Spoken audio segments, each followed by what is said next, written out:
Amravati railway स्टेशनच्या विकासासाठी तब्बल 17 कोटी रुपयाचा निधी मंजूर झाला असून ही माहिती आमदार रवी राणा यांनी दिली आहे। अमरावतीतील नागरिकांसाठी जीवनवाहिनी मानला जाणारा राजकमल रेल्वे पूल दुरुस्तीसाठी वाहतुकीसाठी बंद आहे आणि त्यामुळे मोठा त्रास निर्माण झाला आहे।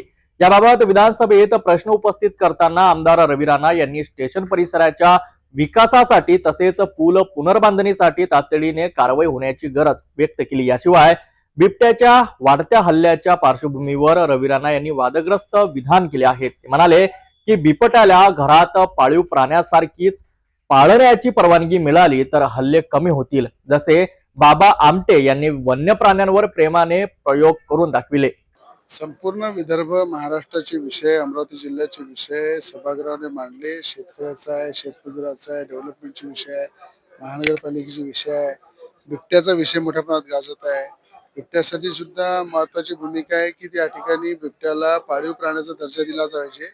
अनेकांना जे जे शक्य होत असेल त्यांना पाळू दिलं पाहिजे। त्याला लहानपणापासून जर त्याची सवय जर लागली तर बाबा आमटेंनी जसं आपल्या वनामध्ये बिबटे पोहोचले, आपण वनतारा जे डेव्हलप केलं अंबानी परिवाराने, तसं प्रत्येक जिल्ह्यामध्ये उद्योगपतीच्या माध्यमातून वनतारा डेव्हलप केलं पाहिजे, त्याला संरक्षण दिलं पाहिजे। वट्टीवार म्हणतात की वेगळा विदर्भ व्हायला पाहिजे, यावर आपले काय? विदर्भाचे सीएम आहे, विदर्भाचं सगळं आहे, विदर्भाच्या चांगले खाते मिळालेले आहे। मला असं वाटतं अशा वेळेस विदर्भाच्या वेगळ्या करायची गरज पडणार नाही।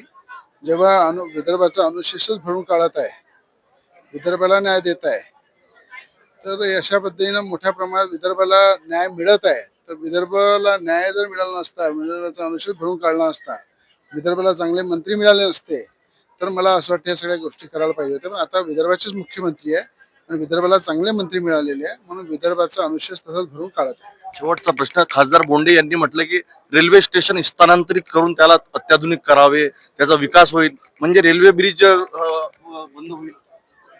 असं काहीच नाही आहे, रेल्वे स्टेशन जसं तसंच राहील। आता 17 कोटी रुपये मुख्यमंत्र्यांनी दिले रेल्वे पुलासाठी, त्या पुलाच्या पैशाच्या माध्यमातून पुलाचं डेव्हलपमेंट होईल।